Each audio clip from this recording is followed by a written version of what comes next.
You know Gray Bar for electrical parts, but there's one more thing you may not be thinking of us for that can help maximize your next project's total value. Our pre-project planning services are designed to help you win the bid, save on labor costs, and keep your installers productive across your entire build. The sooner you call us, the better. Because when we're there from the beginning, we can anticipate your needs and help you solve problems before they become problems. Yep, Gray Bar does that.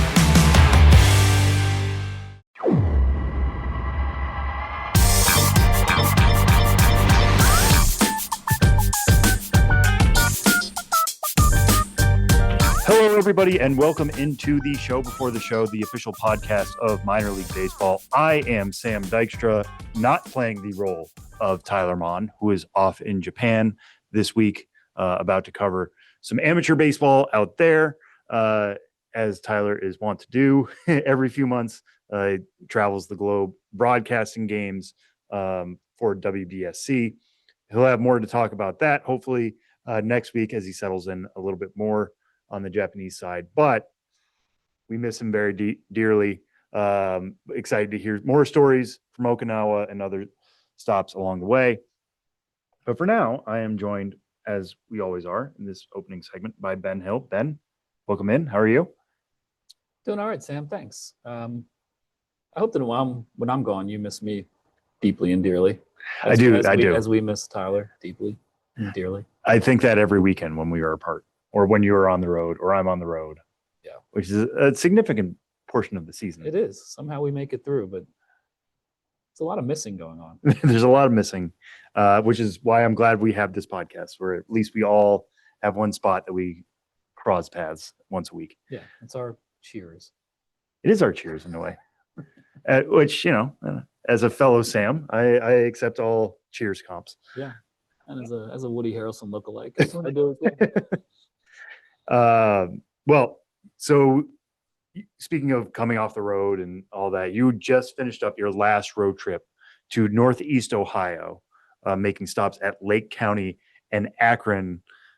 Two very creative teams, two different levels, Lake County in High A in the Midwest League, Akron in Double A in the Eastern League, both Cleveland Guardians affiliates, rather appropriately given where they're located. But what stood out about this trip, going to see the Captains and the Rubber Ducks? Yeah, it's bizarre to think 2025 ballpark road trip season complete for me. Of course, it always comes with the asterisk or caveat that I've got a lot of material still out there to get out there. So just because I'm done traveling, there's going to be a lot more to come. But yeah, I kind of top loaded the schedule, and August was light, and I just wanted to go somewhere in later August, and Ohio it was. I've been meaning to get out that way for a while. Somehow hadn't been to Akron for 11 years. It had been 7 years since I last was on Lake County. That's not entirely true. You and I, and Kelsey Hannigan have been to Akron. You were right. We were in Akron in 2022 on our road trip on the way to the MILB Field of Dreams game, and we did stop at the ballpark. It wasn't open, but we walked around, took some pictures. So yes, I was in Akron in 2022. I stand corrected. I had not seen an Akron Rubber Ducks game since 2014. And it was weird that a team that comparatively close to New York City and in a region I visited for other reasons, I wasn't avoiding them, but it was bizarre to think that it had been 11 years. I remember that visit 11 years ago very well. It was the first stop on a road trip, and I was driving from New York City and hit horrible traffic on Route 80, just total standstill. I think there was an accident up ahead. And as the minutes and hours ticked by, I started to realize, like, I'm going to be late to this game. And that would be anxiety inducing for me in any context, but I had signed on to be the goose in the world's largest game of Duck, Duck, Goose. So I was calling their promo director at the time, Christina, just in the midst of standstill traffic on 80, being like, I'm trying my best to get there. And I think she was pretty casual, like, someone can put on this goose suit, but I was like, I'm the goose in the world's largest I made promises. Yeah, I made promises, and I intend to be there. So it was and I did get there just in time, right around when the game started, and I was the goose that night. Although, like a lot of minor league baseball world record attempts, there wasn't really any attempt at true documentation. So you can't look it up anywhere and see that the world's largest game of Duck, Duck, Goose took place in Akron in the year 2014, but I know it did because I was the goose and I was there. So anyway, it's been 11 years, and started in Lake County first, Lake County Captains, And obviously, these are both Cleveland Guardians affiliates, and the Guardian system is one of the best in baseball in terms of proximity to the parent club and the ability to do road trips fairly locally around the big league team. Lake County Captains, they play in East Lake, which is just a suburb of Cleveland, not far away at all. Akron is within an hour of Cleveland as well. These Northeast Ohio locations. And of course, AAA is in Columbus. I didn't go there this time around. So with the exception of the Lynchburg Hillcats in Virginia, the rest of the Cleveland system is very tightly clustered around Cleveland itself. The Lake County Captains, as I said, I hadn't been there in 7 years. They are under new, well, not that new at this point, but under new-ish ownership that I had not yet seen in action. Collide Sports, headed by Alan Miller, who we've had on this podcast.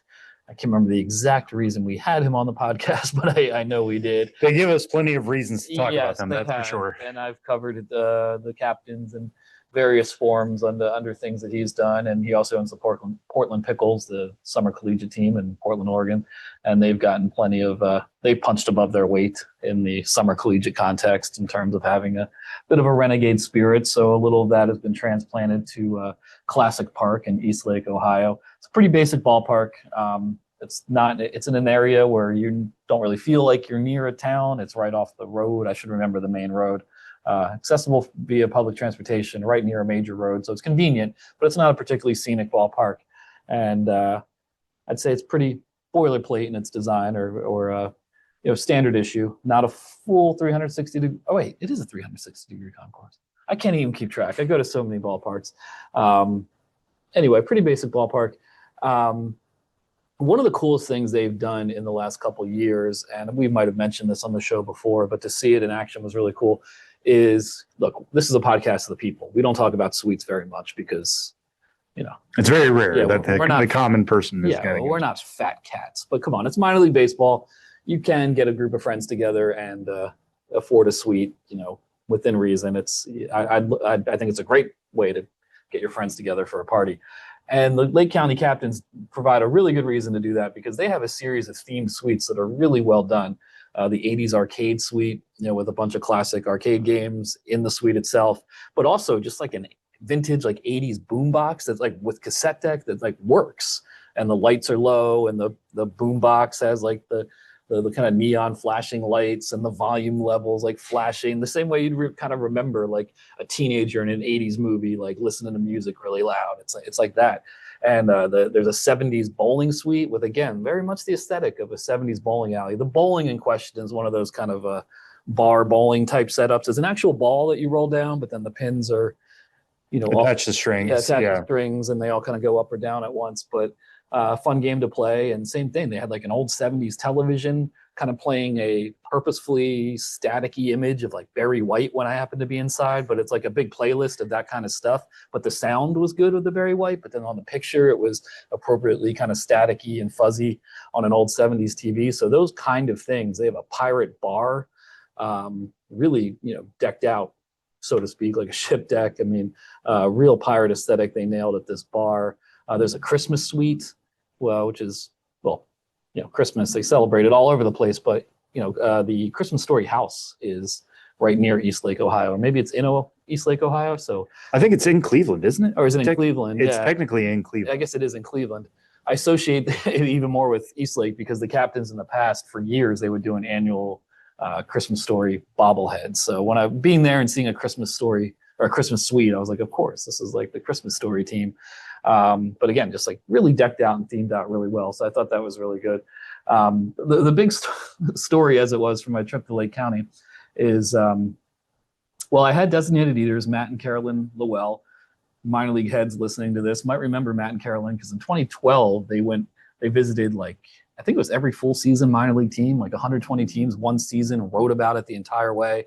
Really impressive road trip. I crossed paths with them that year, and I've known them ever since. They live out around that way. So I got them to be my designated eaters. Then the team got in touch and was like, hey, does your designated eater want to eat the Moby Dick sandwich? And if you've never seen the Captain's Moby Dick sandwich, there are eating challenges, and then there are things that are just stupid because no one could possibly eat it. The Moby Dick falls in that latter category. It is like some ridiculous amount of patties. There's like 24 fish patties, like 37 pickles, 4 slices of cheese, a cup of goldfish, all these like goofy little side elements, but it is massive. Matt and Carolyn wanted no part in that, but I was like, I got to find somebody to try to eat this Moby Dick sandwich. I'm only going to be in Lake County for one night. Go to Lake County and don't try to get someone to eat the Moby Dick. Did you even go to Lake County? So I'm thinking about it. And I get on Instagram, I get a direct message from Jay Kennedy. I've known Jay since he was like 11 years old. He was like a finalist on one of the televised spelling bee. So I was like, this kid is cool. I got to know his parents. I crossed paths with him at minor league ballparks through the years, including, I think, when you were there, Sam, in Brooklyn. I got him a media pass, and he covered one of the games that he attended with me because he was interested in being an aspiring writer. Anyway, now Jay went to school, graduated from Wake Forest, is now living and working in Cleveland, right near Progressive Field, home of the Guardians. And he was like, hey, I'm thinking about coming to the captain's game and say hello. And I was like, Jay, do I have an offer for you? Do I have a sandwich for you? So I'm like, you want to eat the Moby Dick sandwich? And, he's a young guy. Got that. Cholesterol hasn't hit it. He's got that young guy spirit. And he's like, yeah, sure, no problem. So then not only do I have Jay eating this Moby Dick sandwich, but the captains are like, oh, well, we'll set it up for him on Toilet Row. So Toilet Row, we've talked about this on the podcast before, but it's a row of seats right behind home plate that are literal toilets, not functioning toilets. So you don't use this toilet, but you can go to a captain's game and just sit on a toilet if that's something that appeals to you. It's sponsored by Roto-Rooter, so of course there's a tie in there.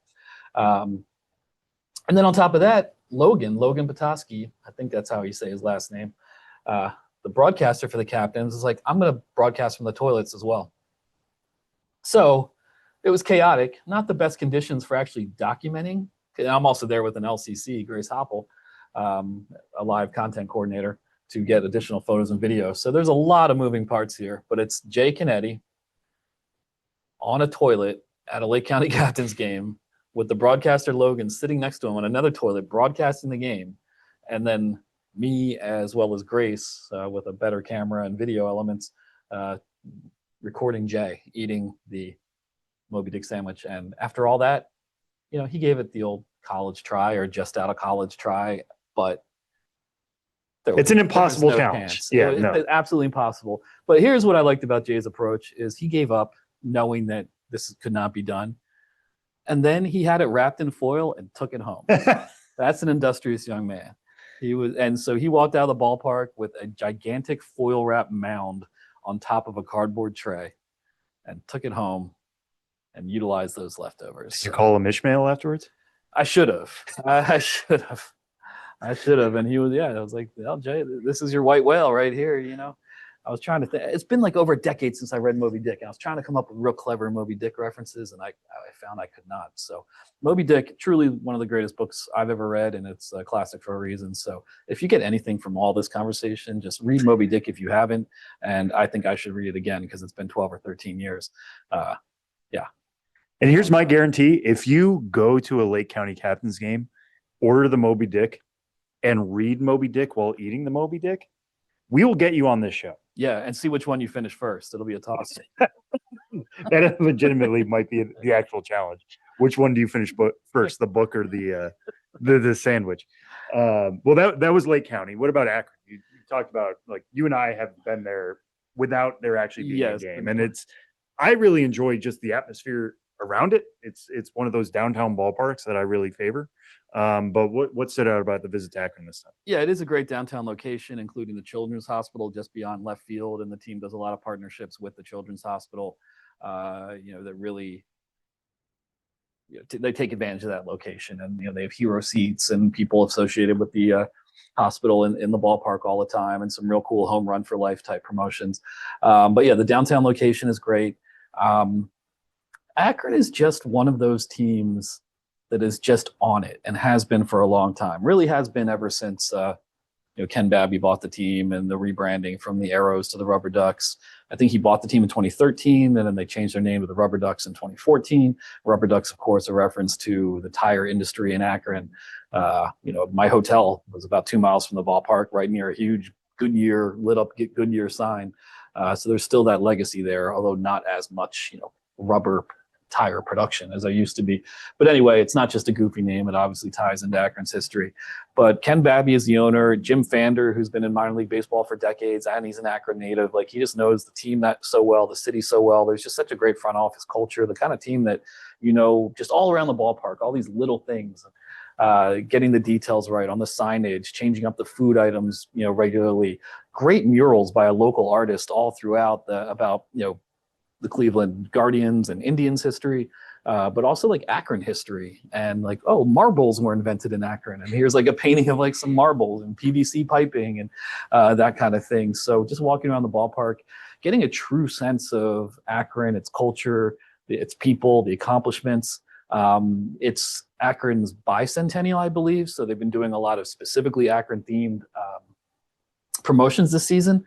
And so the bobblehead on the night I was in town, this was this past Saturday, was for Rita Dove, a very well-known poet who I heard her name. I wasn't overly familiar. I feel like now I should read some of her stuff, but she's won a Pulitzer Prize. I didn't even know they gave those out for poetry, but she's a Pulitzer winner, a poet laureate, and various capacities, including for different state of Virginia at one time. But go to her Wikipedia page or look her up. She's a renowned poet with an international reputation, and she's an Akron native. And she was at the ballpark, just wearing a rubber duck shirt and just delighted to be honored with her own bobblehead, because no matter how many honors you get,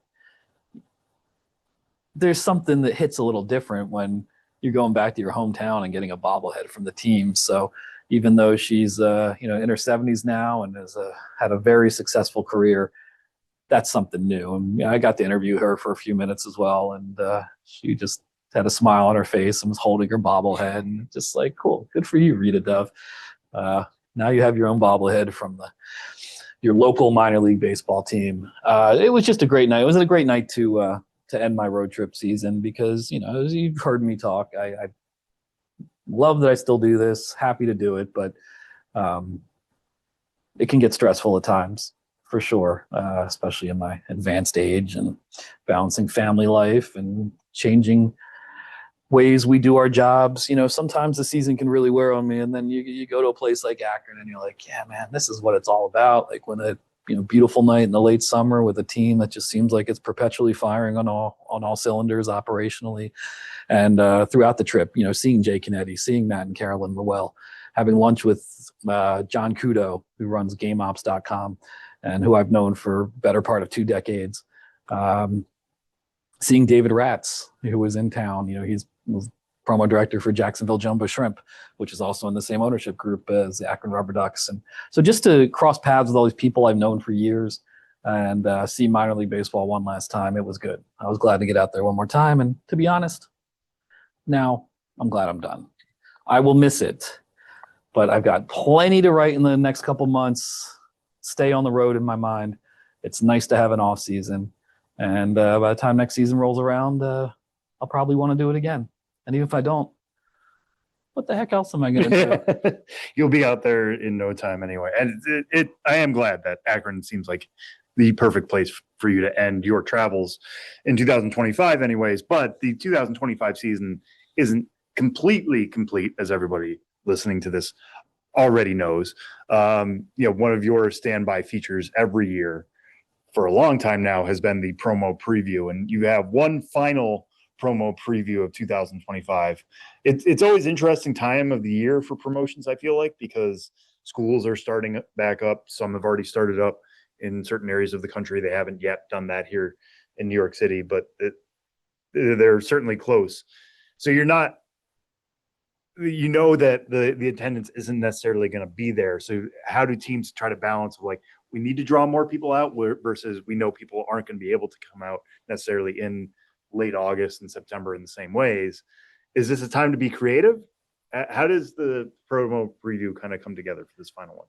Well, there's a little less to choose from because A and high A ball is done in like a week. So it only the final day of the season is September 7th. Yeah, we're coming up on Labor Day, which traditionally used to be. It used to be Labor Day was the end of all minor league baseball regular seasons. But now, especially with this early Labor Day, all of minor league baseball is playing past Labor Day. But you have September 7th is the end date for A and high A. The 14th is the end date for Double A, and the 21st as the end for AAA. And yeah, it's a tough time of year to draw, especially if you're AAA going that deep into September, competing with football, both high school, college, and professional, depending on your market. But people's thoughts stray from minor league baseball, and I think some teams know that they're going to do their real heavy hitters in the midst of the summer. But there's also, I think, an approach of just we're still playing, and especially if it's a weekend, let's try to do something, get some fans out. It's your last chance. Yeah, it's your last chance, and not dead yet, and keep it going. So I've got another promo preview column. I definitely I picked 10 for the month of September, even a truncated month. There was plenty to choose from. I mean, I remember talking to Mike Abramson, the GM VP of I think he's the GM, just general manager. It's hard to keep track of all these front office titles. But anyway, Mike Abramson, longtime GM, Hartford Yard Goats. We talked to him in like February about their new alternate identities, the Thunder Chickens and the Leaf Peepers. Yeah, and I even have a shirt given to me by my Aunt Debbie of the Thunder Chickens. Yeah, so you got the Thunder Chickens gear, and this is the rare alternate identity that has still not yet made its debut. It's the Leaf Peepers, so they kept it all the way until September 3rd to herald the coming fall in Hartford. It's because the larger Hartford region, or New England writ large, has a lot of foliage, a lot of tourism around people coming to see the foliage. So Leaf Peepers is a tribute to peeping the leaves in Connecticut and all of New England. It's I'm sure you're into that, Sam. I mean, it's always funny that I feel like Leaf Peepers has almost a negative connotation in some ways, because it's people who just come into town just to see the foliage, and they bring traffic, and they bring to these quiet New England towns that aren't used to traffic. It's not like Boston or Hartford. But that being said, I am a leaf appreciator. I am somebody who, I go to the Arizona Fall League for 2 weeks every fall, and I always kind of tell the trees in Prospect Park by me in Brooklyn, like, stay as you are. I don't want you changing while I'm gone. Because I think just the colorfulness of fall is something that makes the Northeast special. I know not every region of the country gets seasons in that way. So it is worth celebrating. And it's kind of nice to do that at the beginning of September. I like that they did it then and not in June, and just be like, yeah, you know how we're known for leaves? Well, it's the summers, but we're going to celebrate that now because we have a season going on. It's like, no.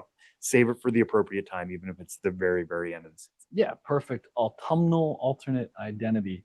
We got a 1-year anniversary party and bobblehead giveaway of Rascal and Rosie in Hudson Valley. Rascal and Rosie are Renegades mascots, and if you may recall, last year, Rascal's been on the scene for a while. Then Rosie entered the ballpark scene, and they fell in love, as mascots do, and they got married last year. So now I like when teams continue these sort of narratives. Now it's a year later, and they're having a 1-year anniversary party at the ballpark and giving away bobbleheads of the happy couple, Rascal and Rosie. And I don't want to talk out of school. I don't have any inside information, but maybe there'll be a little raccoon. Oh boy, we're just pushing narratives on. Yeah, I mean, I'm just saying, like, do your thing. Maybe that's not a direction they want to go, but it'd be pretty cool if they did want to have kids. It'd be cool to have a baby raccoon at the ballpark, right? And we'll see. Stay tuned for the next chapter in the saga of Rascal and Rosie. Portland Sea Dogs, September 6th. They just call it Fan Appreciation Night.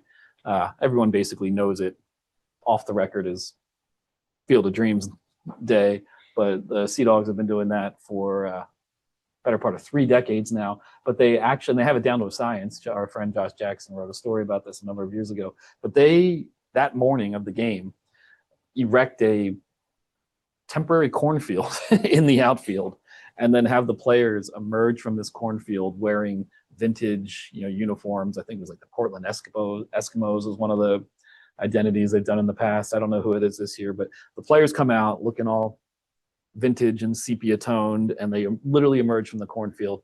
And then they don't just come out in the field, they go into the stands and have just walk around and say hello, and players, coaches, say goodbye to the season that way. And I'd like to experience that one of these times. Yeah. Not a huge fan of the movie Field of Dreams, but that's really cool. I don't know if you remember this, Sam, but as a Pennsylvania guy, Pennsylvania native, or close enough to being a native, Eric Kratz, backup catcher. Of course, yeah. He did a series of turkey bacon commercials in 2013, and I never forgot. And Eric Kratz, he was on the Phillies. He also spent time with the Iron Pigs. Just like 11 years later, Garrett Stubbs spent the last couple of years with the Phillies. Now he's on the Iron Pigs. He's kind of he's like a cult favorite backup catcher, just like Eric Kratz was. Eric Kratz did these turkey bacon commercials, and now Garrett Stubbs, he has his own turkey connection. So cult favorite backup catchers in the Philadelphia system. It's good when they have a turkey connection. Lehigh Valley Iron Pigs on September 7th are giving away a Garrett Stubbs gobblehead. And it's just Garrett Stubbs, like with the body of a turkey. Why? I could have been a real reporter and reached out to the team and said, like, why are you doing this? In a way, I almost didn't want to know. But it is sponsored, and I don't know how to pronounce this exactly. It's a big name around the Lehigh Valley. I know that they have turkey legs, and they're from Jaindls, Jaindls. So Jaindls Farms is like a big Lehigh Valley concern, turkey farm. And so it's the gobblehead is sponsored by them. So I'm guessing that it was just a talk between the Iron Pigs and one of their sponsors. Who can we put on this turkey? Yeah, like here's an idea, gobblehead, because you guys do turkey. You guys are the turkey guys. So who can we put on? Hey, how about the cult favorite backup catcher? And he will be continuing in Eric Kratz's turkey affiliated. That's the type of connection people come to the show for. Yeah, we're so deep in the weeds here as we move into the month of September. And I got too much to talk about, so I'll cut myself off right here, except just to say that it's time to say goodbye to the Diamond. And if I wish I could just go as a fan at this point. I'm not doing any more work travel, but the Diamond being Richmond's the Diamond. They're playing their final homestand, the Richmond Flying Squirrels, from September 9th to the 14th. And I'm sad to see that ballpark leave the minor league scene.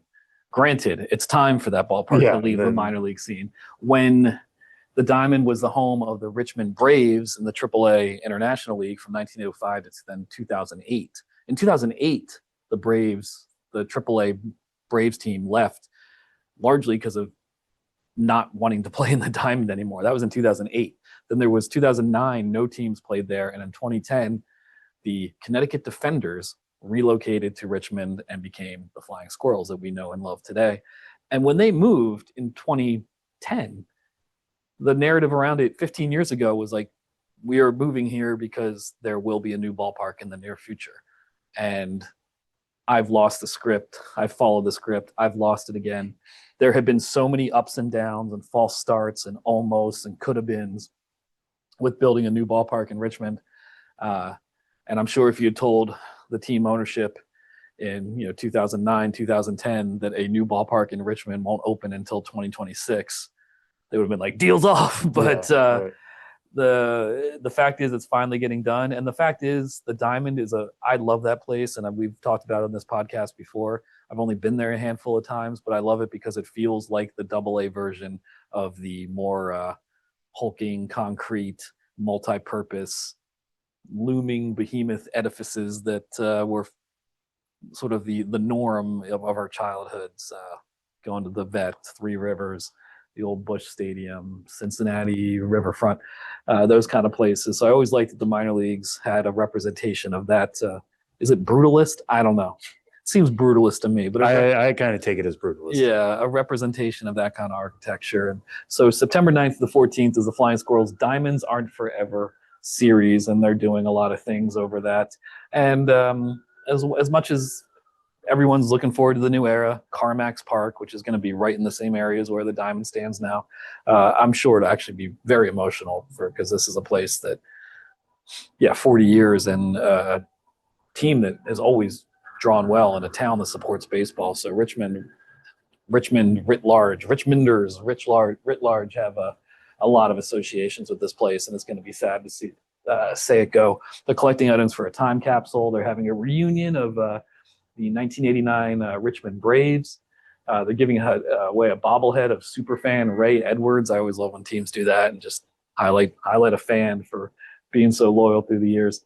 But that's a big one. Goodbye to the Diamond. Final homestand, 9th through the 14th. And there's much more in promo preview, but I feel like I've been rambling a lot. I mean, look, you can get a Goo Goo Dolls bobblehead at a Buffalo Bison's game in September 19th, like the last weekend of the season. So see you there. Yeah, maybe we'll just be blasting Goo Goo Dolls songs. Maybe if we play their entire discography, that'll get us to Buffalo.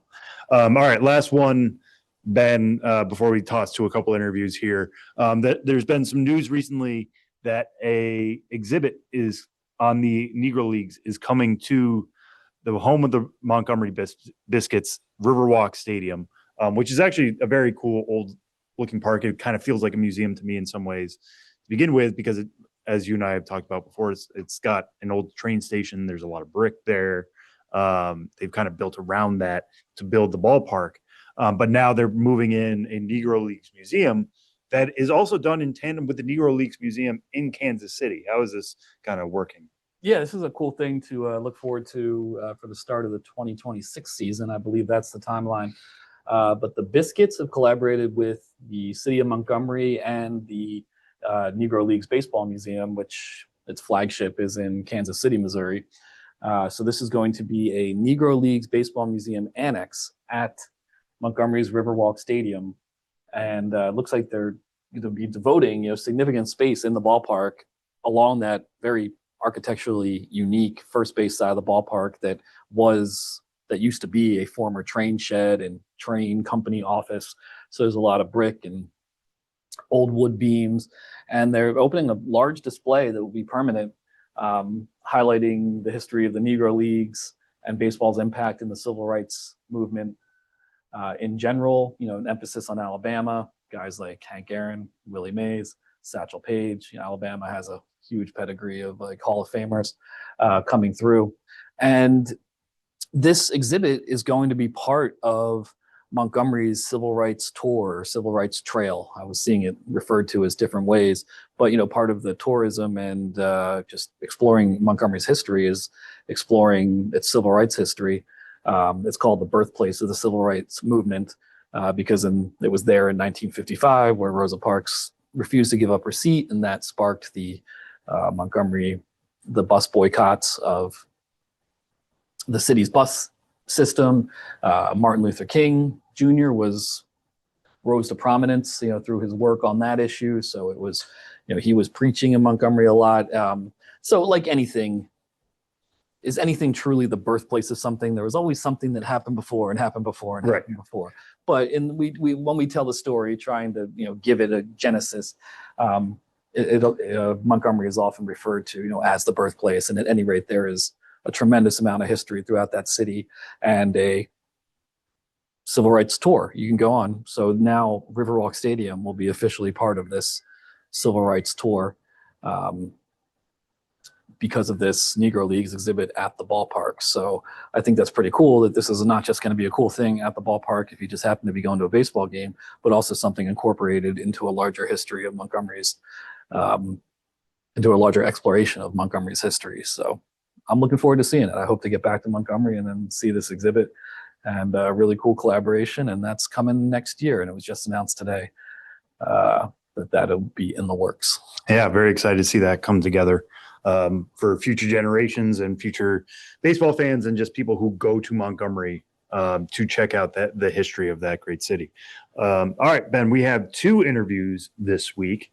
We're going to run them back to back. We won't jump in the middle here. So let's just introduce both of them. The first one, we talked about this on the show before. The entire Texas League is doing what it can to help out the people of the Hill Country. And we've seen San Antonio step up in ways. They've worn jerseys for the specific high school teams in the Hill Country. We've seen the San Diego Padres and the Boston Red Sox wear those jerseys in pregame for batting practice. But now the entire Texas League is going to wear Hill Country jerseys. They say Hill Country on them. And that's being spearheaded by some of the folks in Amarillo. So what's our first interview here? Yeah, it's Tony Ensor. He's the president and general manager of the Amarillo Sod Poodles. And as you'll learn, he was already thinking of ways to raise money and to do some kind of benefit for flood relief in the Hill Country and Kerr County. And he went from doing it, thinking about it just on a team-wide level, to making it league-wide. So we had a good wide-ranging conversation with him about Texas League flood fundraising efforts and every team wearing the Hill Country jerseys. So here he is, Tony Ensor with the with the Montgomery Sod Poodles. We've been doing this show too long. Here he is, Tony Ensor with the Amarillo Sod Poodles. And then after Tony, we're going to have Ben Weinrib, who is an MLB Pipeline, MLB.com, MILB.com writer, who put together a very fun piece on the best nicknames in all of minor league baseball. Joe Stinson Garcia got called up by the Boston Red Sox. You might know his nickname, the Password. Ben had been working on this for a very, very long time, but the Password getting called up, kind of an impetus for sending this live now. So there, in his story, and I encourage you to go check it out, there's one prominent nickname from every minor league system, and then there's some honorable mentions as well, but there's background on it, every single name that's thrown in there, at least the most prominent ones. So it was very fun to catch up with Ben. So here's our interviews with Tony and with Ben, and we'll catch you guys on the other side.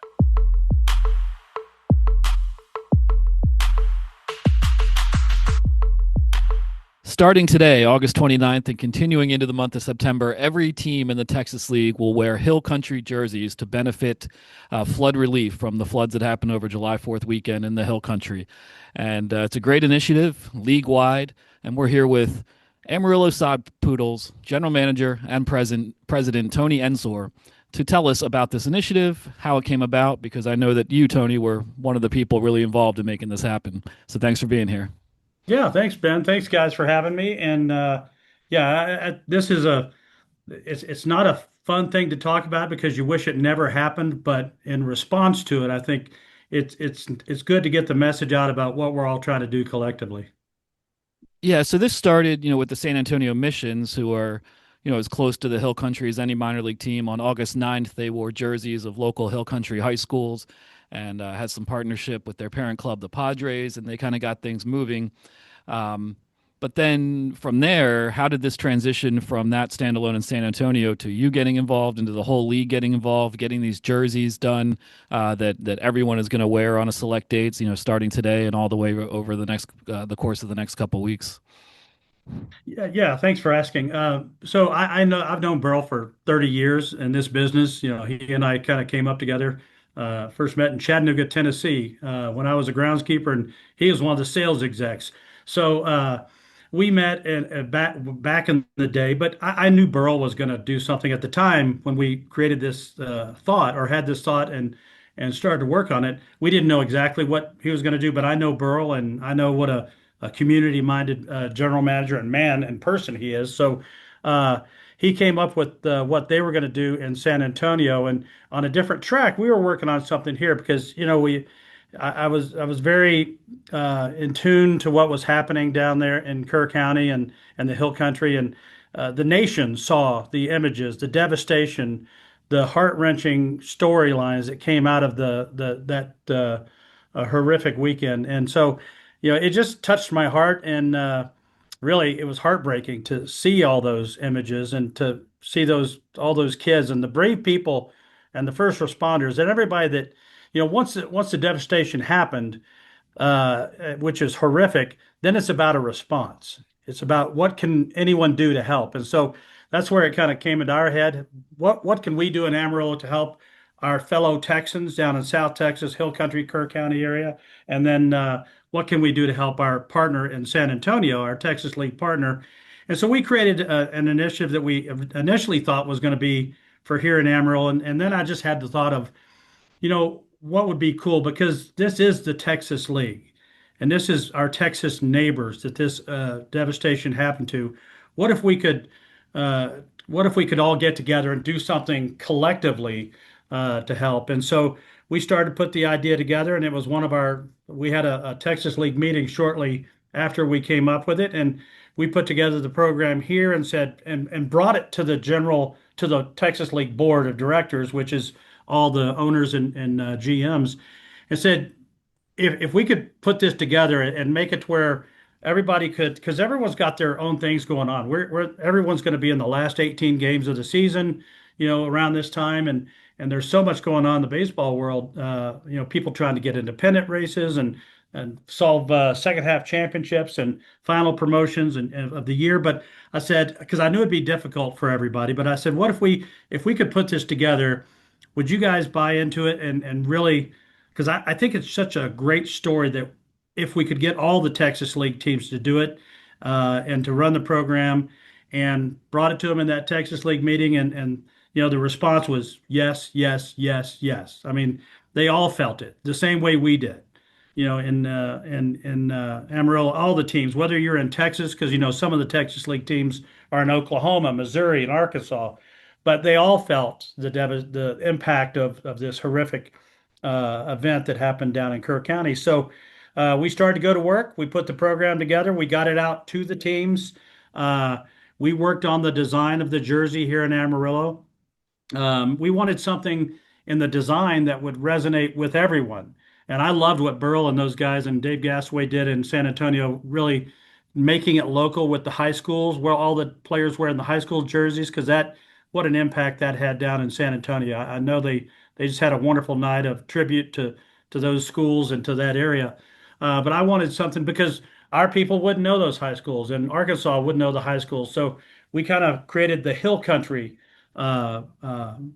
plan because I thought that would resonate. Everyone around the country, around the globe, has heard of Hill Country and what happened down there. So we went with Hill Country. We designed the jerseys. We kind of put together a simplified program because these things don't happen easily. You got to get with the jersey manufacturer. You got to work with MILB and you got to work with MLB and get everyone's on the schedules. But I tell you what, everybody to a person responded so quickly to this because they knew they wanted to be involved and we just took a leadership role. But it's not anything that's about Amarillo. It's about the Texas League and it's about all the partners in the Texas League coming together to support one of our partners, the San Antonio Missions, and what they're doing, along with the Houston Astros, Nolan Ryan Foundation, Major League Baseball, Minor League Baseball. So it, it was easy to get people on board. I have to tell you that because to a man and woman in our league, everyone responded very quickly, and we just tried to make it as simple as possible so that we could create a program. And I thought it was cool too to have everyone collectively doing it because think of the power of those 10 markets of us being able to tell that story and not let that story die down. Because unfortunately, in the world today, there's the next tragedy that always takes the headlines away. And we don't want people to forget what happened down there in Kerr County because that's going to be a rebuilding process for not months, but years to come. So we just thought it would be great to have a collective and for the Texas League to tell their story about taking care of one of their neighbors and all the families down there. Because, we are every minor league team. You are the steward of your community. Here in Amarillo, this is the community gathering place. In Amarillo, it's the same thing. It's Wolf Stadium. And in Tulsa, it's the same thing. So our communities trust us to try to do what's right for our communities. They trust us. If there's an initiative, we're behind it. It's going to be trusted because a lot of people, they want to help. They don't know where to help as far as to send funds or to raise money. But you can trust your minor league team because we have the best interest of the community at heart. So all these teams, all the collective 10 teams pulling together to do this and tell the story and help raise funds, I think it's just a powerful message. And it sets the tone for possibilities in the future. If something happens in another city and we can all come together and collectively work to help that community, I think that's powerful.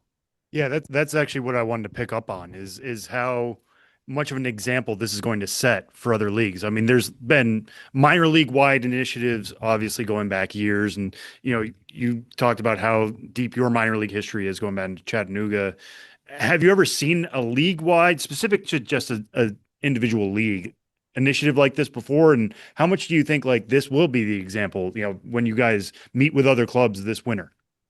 I haven't seen anything league wide like this. And it just, by the grace of God, it just popped in my head that, that this could be something that would be special. I've not seen it myself. Doesn't mean it hasn't happened. I just have not seen it or heard about it. And I've been doing this for 35 years, but maybe it's been done. I just think it's a great story, because when you talk about the strength and power of minor league baseball, we are our communities. That's who we are. Without our communities, without our fans, we don't exist. I tell our players all the time that, without fans, everything you're doing out there is practice because it is about the fans. It's about the communities, the people that come out there to support these guys, and and and uh, and I think that makes a huge difference. So I just thought it was a powerful way. And you think about the collective, and I'm talking about the organizations themselves. The Sod Poodles organization, our players, our coaches, our major league affiliate in the Arizona Diamondbacks, our fan base, our employees, our workers, our corporate partners, our group partners. What I'm hoping is that we can rally all those folks behind this idea and to, if this becomes a test for future initiatives around minor league baseball, that's awesome. Because the more people you can get to and pull the wagon in the same direction, so to speak, the bigger things can be done for whatever your cause is. And it began with Kerr County because it just touched my heart and touched my staff. My staff has worked really hard to pull all this together, and along with the other staffs around the Texas League, they've all worked really hard to pull this together in such a short time. And our vendors that have worked with us on T-shirts, on jerseys, to really push us to the front of the line. I mean, that's huge, and we certainly couldn't do it without the collective efforts of everyone on board. Yeah, so we're talking today on the 28th, one day before the Sod Poodles do their Hill Country jerseys, and your night dedicated to this. Obviously, the jersey auctions are a big part of the fundraising efforts, but what else can fans expect, at the ballpark on Friday, when they come to the game in terms of learning how they can help, ways they can contribute? How have you put things together, around the whole night?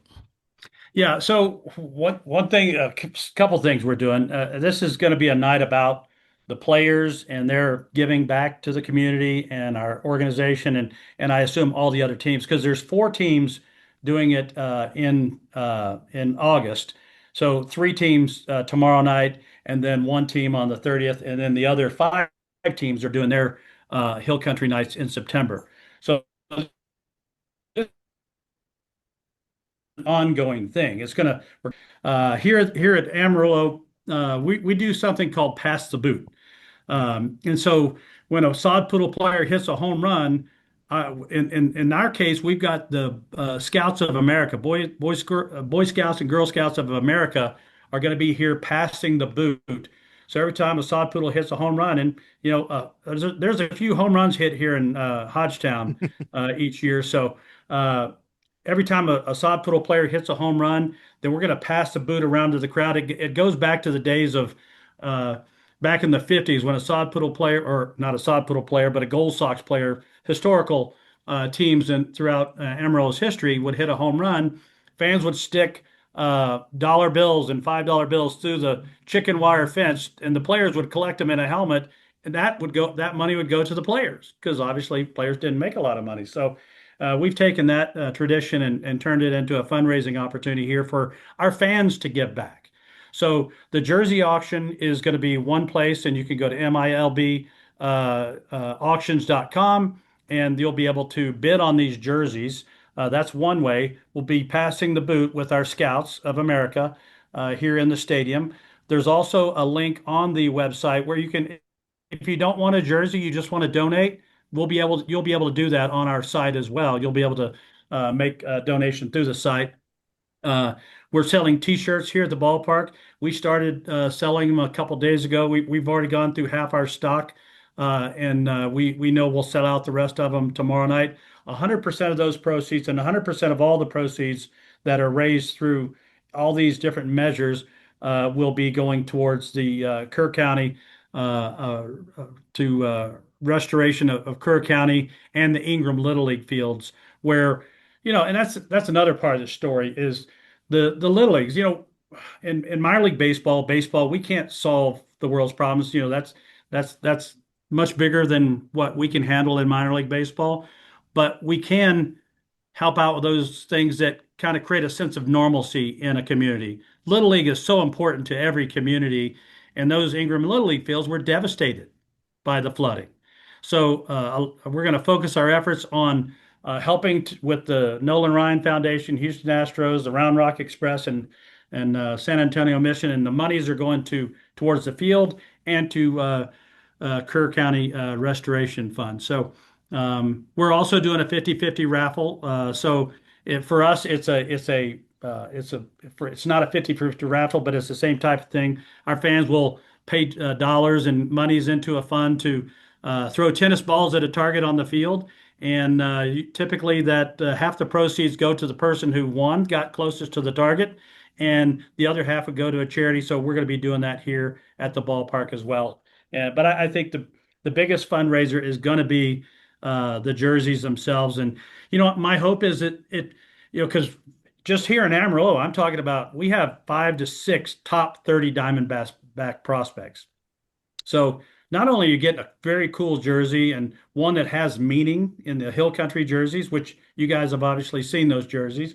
The jerseys themselves has meaning, but if you're a baseball collector or you're into baseball nostalgia, there's some top prospects that are going to be wearing these jerseys tomorrow night, not only in Amarillo, but in Tulsa and Wichita and all these other places where their top prospects for these teams are going to be wearing the jerseys, because the players are going to wear them all during the game in each of the cities.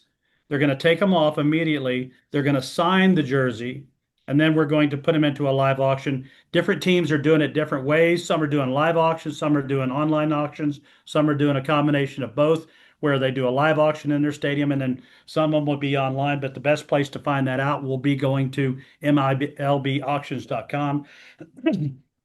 But the other thing I hope is that people that are not even baseball fans will see this purpose and the cause that we're trying to raise awareness of.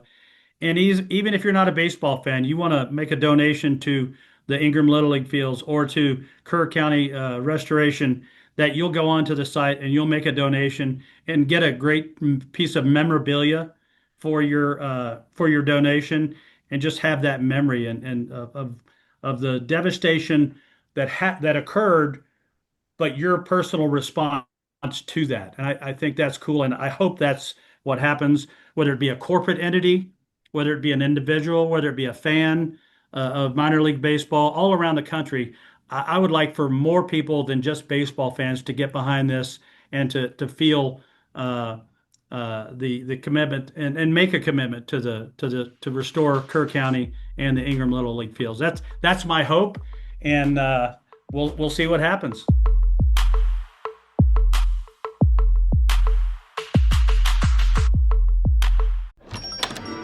Hey, Sal. Hank, what's going on? We haven't worked a case in years. I just bought my car at Carvana, and it was so easy. Too easy. Think something's up? You tell me. They got thousands of options. Mm-hmm. Found a great car at a great price. Uh-huh. And it got delivered the next day. It sounds like Carvana just makes it easy to buy your car, Hank. Yeah, you're right. Case closed. Buy your car today on Carvana. Delivery fees may apply. On MILB.com and MLB.com this week, you may have seen a story that is quite honestly sweeping the nation. So you have seen it, because who hasn't seen it at this point? One of the most fun baseball reads you'll see this year, the best nicknames in minor league baseball. And it goes through by division, by division, by division. You know, every team in Major League Baseball, and then all the different players in each team's minor league system who have interesting nicknames. So it's a work that took a lot of research, a lot of information, some video elements. It must have been a beast to put together, and that's why I'm doing this long-winded intro, because we have the man who tamed the beast, Ben Weinrib, taking time from vacation, so we really appreciate it. But to talk more about this story that he's written, the best nicknames in minor league baseball. Ben, thank you. Oh, well, first time, long time. So happy to be here. So obviously people like nicknames, and good baseball nicknames are something that if you're a baseball fan, you're going to banter about here and there. But how did this evolve from that type of bantering into, hey, we should do a story, into, hey, how do we collect all this material? I mean, again, for something that on one hand is kind of goofy and frivolous, on the other hand, this takes a long time. How did it all come about? Well, I think this sort of started last year with we had Matt Tugboat Wilkinson really burst onto the scene with Lynchburg and Lake County. He had a 15 strikeout game, I think, but he really made news because he had this nickname of Tugboat, just from the story of him being in Little League and running so slowly that they compared him to a slow-moving boat. And this year, I think, once we heard about the Iowa meat truck, Peyton Williams, that really got things jogging in my head about we've got some pretty out there nicknames for 120 minor league teams, more than 6,000 players. You've got people from all over the world, all over the US that, have all these stories behind them. And you can really learn a lot about a guy just from what people call him. Yeah, and some of these nicknames are evident right from the start, but some take some digging. So did you like reach out to every team in minor league baseball to compile this list? Yeah, pretty much. I pretty much got in touch with all 120 teams minus one or two here or there, and had some help from some wonderful MILB and pipeline teammates to help point out some random ones. Um, but it was definitely a process. I mean, I think that this is a moment we're thankful for all the media people and communications people and all the teams. And, um, you know, some of them were obvious to the teams of they knew they'd always been calling somebody, the ice cream man, uh, unbeknownst to the public. And sometimes this was a new discovery to everyone. If they checked into the clubhouse and said, "Holy cow, I had no idea that, this guy was called such and such." But um, I think this has been quite a boon, I think, for teams on teams on social media too, of you know different ways to promote their own players. I think it's been a lot of fun. Yeah, I mean, I think one of the most fun things you can do on Baseball Reference is go to the nickname section of somebody's specific Baseball Reference page and find out like I remember David Ortiz, obviously Big Poppy is what comes to mind, but like also on there was Cookie Monster, and that just sends the mind racing of like, why is he called? Who called him Cookie Monster? How is this official enough to be on Baseball Reference? So this, I would imagine, when a lot of these guys make the majors, this will be the reference point for a lot of their nicknames. Some of them, we kind of know. Like one example that I have up right now is Tink Hence. I don't think everybody knows him as Tink Hence. It's one of those opportunities where a nickname just becomes the name. But I like that you highlighted here and that it's not Tink, it's Markevian, and Tink comes from Stinker, which turned into Tinker, which turned into Tink. Were there any other ones that have kind of become like secondhand for us now? Maybe not in the Tink Hence realm, but like ones where you're just like, oh, I'm really excited to find out exactly where this came from because it's so connected to the player. Yeah, well, I think there are a couple. I think that Jaguar is one of the most well-known ones for Kevin Alcantara. I mean, he's had Jaguar prints on his uniform. He's had, on his hair, all sorts of different things. And getting to hear from him, sort of, he wanted to find a unique nickname, some sort of, it didn't have to be an animal, but something that no one had ever done before. And he and his teammates at Myrtle Beach were talking about, what's something that fits for me? And, he's this strong guy, he's this fast guy. He can certainly pounce on his, opposing pitchers. That one was kind of a funny one to sort of hear the story behind. We've seen all the gear. Where did this sort of nickname come from? Um, and then, there are certainly other ones of like, certainly along those lines. Um, Maxwell Romero Jr., who's been with Double A Harrisburg this year. He's also similar. He had this themed gear of a lot of Grinch stuff, which is kind of out there. We do hear a lot of animal nicknames, as far as the Jaguar, but the Grinch is pretty interesting. And the story behind that I thought was pretty funny. Of, he's this teenage boy who, of course, only wants to sleep in, and every Christmas his younger sister wants to wake up early and open Christmas gifts. So his mom started calling him Grinchy, the Grinch, and then he really embraced that. He has a bat, he has a belt, he has all sorts of gear that he'll like to wear during games that has Grinch stuff. So he's really embraced this, and his teammates call him that. And I think that one was a pretty funny one to hear. Like, not only does he really love the Jim Carrey movie, but it really dates back to his childhood too. Yeah, I think one of my favorite ones in here. Well, there's the well-known baseball nickname of the password for a player whose name no one can pronounce. Sam, Joe Stinson Garcia. Right, Joe Stinson Garcia. But then what I did not know is that his little brother is it John I think Johan Fran. Johan Fran. So his older brother is the password, and Johan Fran is the username. I just think that's a great sibling combo. Had that one been known? I hadn't heard about that till your story came out, but you've got these siblings, the password and the username. That's a great combo. I'd heard about it a little earlier this year. I think our teammate Brandon Sampson did a story because they homered on the same day. I think one of them might have been a walk-off, so we had the username and the password going deep. But certainly, it's really fun when they build off each other like that. Um, there's definitely some password, username, nickname synergy going on. And Ben, as you've done all this research and had such a diversity of nicknames, there's Spanish ones, like you said, like El Jaguar or El Gallo, or there's one here that even leans into Russian, the Siberian Sultan of Swat, or the Canadian Cannon for Jonah Tong, who's coming up to the Mets on Friday. Has there been any category of nickname that you feel like is the best type of nickname, and that other people should be trying to emulate as they come up with their own baseball nicknames moving forward? There has been a category of like other professions that I've enjoyed. We have on the Mets. Let me pull that one up.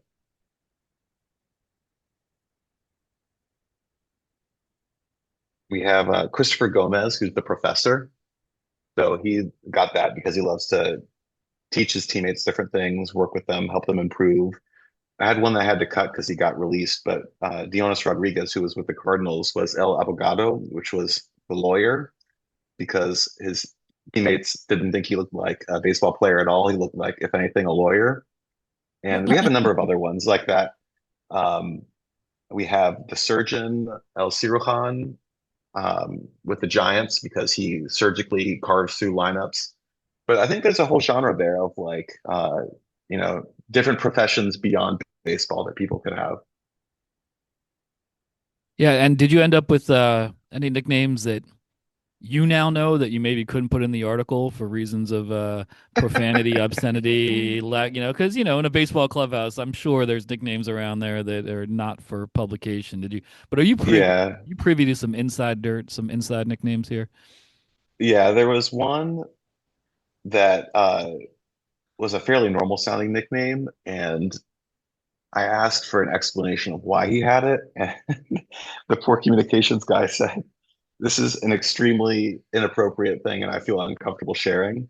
But then one other one was, there was a guy in the Phillies system whose nickname is based after a Venezuelan drug lord, because he's mean, he's ugly, and he's just tough to deal with. And we ended up cutting that one for obvious reasons, but that one really gave me a laugh. Yeah, sometimes there's a joy in doing stories like this. Even if you can't share it, you want to, but at least you go forward with that knowledge. So I guess the last thing for you, I mean, you've written this article. Do you have a nickname, or are we going to have to bestow you with one? Well, putting so much pressure on us. I know that my dad and his two brothers were, because we're Weinrib, they had some like prime rib, short rib, so different rib related nicknames. That one would seem obvious, but nothing that stuck particularly for me. We're gonna have to work on that. Yeah, put us on the spot. I can't really come up with anything. I'm trying to think of a wine that goes with ribs. Yeah, like we just call you Merlot. And what's a good? You're in Portugal right now. Find out a good Portuguese wine, and that whatever Portuguese wine you want to be named after, we'll go with that. Absolutely. Yeah, we'll work on it. We'll get back. We'll update our listeners with Ben's new nickname, which we now have to come up with. If anyone has any suggestions, please get in touch. podcast@milb.com. Ben, thank you so much for taking time from your vacation to talk with a bunch of schmucks like this about minor league baseball nicknames. It's a great piece. It's a lot of fun. Appreciate all the time you put into making it a reality, and enjoy the rest of your vacation. Well, absolutely. Well, thanks for having me.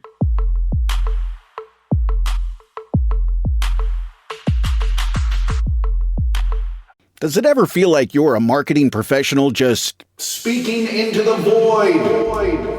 But with LinkedIn ads, you can know you're reaching the right decision makers, a network of 130 million of them, in fact. You can even target buyers by job title, industry, company, seniority, skills, and Did I say job title? See how you can avoid the void and reach the right buyers with LinkedIn ads. Spend $250 on your first campaign and get a free $250 credit for the next one. Get started at linkedin.com/campaign. Terms and conditions apply. Our thanks again to Ben and Tony for chatting with us about the Texas League initiative to honor the folks and help the folks in the Hill Country, and to chat about the best nicknames in all of minor league baseball. And as always, our opening segment, the Ben's Biz Banter, was brought to you by Circle K, the official convenience store of minor league baseball.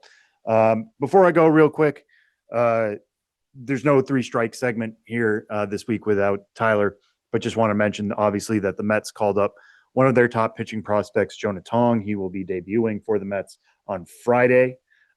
Jonah Tong, one of the most fun pitchers to watch in minor league baseball. He leads minor league baseball in a host of categories, including ERA, strikeouts, and strikeout rate among qualifiers. But if you watch him pitch, you're going to get a lot of Tim Lincecum comps. It's over the top delivery. It's a really good fastball in the mid-90s now. Plays well with exceptional ride. He's going to get a lot of swing and miss on that fastball. He's got a changeup that he's really developed well this season. He throws it with a Vulcan-style grip, which is exactly as it sounds. The ball is essentially wedged between his middle and ring finger. But he's moved around the grip a little bit, found something that's killed a lot of vert on that pitch. So you'll see a lot of fastball and changeups in that debut. I really like his curveball as well. Plays well off the riding fastball. You can dip that curveball, go north-south with it, and then he's got a slider to mix in as well. So obviously the Mets have done really well of late, calling up Nolan McLean, riding him to success through his first 3 starts. Now they're going with another rookie pitcher as they try to either lock down an NL wildcard spot or maybe even overtake the Phillies in the NL East. So keep an eye out for Jonah Tong's debut on Friday. You listen to this episode before then, or keep an eye out on, let's see how he does in that debut and if he can nail down a rotation spot moving forward for the Mets, or if they try to use him in another role now that he is on the MLB side. So we will be doing a Name That Dude segment this week. We normally don't when it's just the two of us, but Ben was excited to have a dude for Name That Dude. So Ben, I'll throw it back to you with the info on this week's dude. Yeah, I mean, I picked this guy for a reason. You'll see why. I often have this feeling that we've already picked every dude already, and now we're just repeating ourselves. But this dude, he was a Florida. He was born in Lexington, Kentucky, but went to high school in Port Richey, Florida. Drafted by the Yankees in the 9th round of the 2003 draft. And thus his professional journey begins with the Gulf Coast League Yankees in 2003, Battle Creek Yankees in 2004 in the Midwest League, Columbus, well, mostly Tampa, mostly high A Tampa in 2005, a little stint with AAA Columbus, as well as some time with the Charleston River Dogs, who were then a Yankees affiliate, some time, a full season in 2006 with the Trenton Thunder, and a good chunk of a season in 2007 with both Trenton and AAA Scranton Wilkes-Barre. And then in that 2007 season, he makes his debut as a member of the New York Yankees. 2008, mostly AAA Columbus. And then there's a transaction. He is now a member of the Washington Nationals. And he makes his debut with the Washington Nationals late in that 2008 season. Nationals, 2009, 10, 11, 12, 13, 14. Then a huge journeyman section of his career. Oakland and the Mets in 2015, Arizona and the Yankees in 2016, the Yankees and the White Sox and the Houston Astros in 2017, the Toronto Blue Jays in 2018, the Cleveland then Indians in 2019, the Minnesota Twins in 2020, back to the Diamondbacks in 21, and then finally back to the team he played for the most in 2022. A brief closing stint in 2022 with the Washington Nationals. He was a pitcher. Yeah, I kind of gathered that much. A starter in the minor leagues who did not switch to relief until right around the time he got to the majors. And then key part of that Washington Nationals bullpen, 2009 through 2014. Durable guy. I mean, 2011, 72 games, followed by seasons of 74, 72, 75, and 69 games. This guy was coming out of the bullpen all the time in the late aughts, early 2010s. Is it Tyler Clippard? It is. Is it really? It's Tyler Clippard. Okay. And I picked him because we didn't have Tyler with us today. So I said, there has to be a Tyler as part of the show a little bit. So in lieu of having Tyler Mon, we have Tyler Clippard with us today. Which I think Tyler will appreciate. And I should double check this as I'm saying it, but I'm pretty sure it's true. Tyler Clippard was the man on the mound when Adam Jones made his stellar catch against Manny Machado in the World Baseball Classic. I want to say Tyler Clippard is the one who gave up what we thought was going to be a long ball. And then when Adam Jones made the stellar catch in center field in San Diego, Tyler Clippard was astonished, couldn't believe it, like everybody else. But like Tyler Clippard, it seems like he had a journeyman career. It's tough to stick around for that long, and being on that many teams, you could look at it in one way. We're like, oh, I wonder if he wasn't very good. No, he was like desirable. Teams wanted to go get that guy out of their bullpen. Yeah, you don't play 807 games in the major leagues as a pitcher unless teams want you around. So big, long career for Tyler Clippard there. And I was trying not to go down a rabbit hole, but I was thinking about Tyler. I'm just missing Tyler. Tyler, we miss you.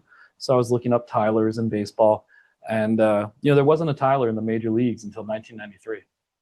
Really? It's such a common name now, but it was not that common for a lot of years. So the first Tyler, and I feel like this is a guy I've incidentally mentioned on this show because I'm growing up a Phillies fan, but the first Tyler was Tyler Green, who was a first-round draft pick of the Phillies, who made his debut in 93 and then was an all-star in 95, but it was really only for that good first half of 95, and then never really fully got it together at that point. But yeah, we did not have any Tylers. So when Tyler was born, in whatever year that was, he was born into a world in which no man named Tyler had ever played. There have been no examples of it. It could have been him. It wasn't.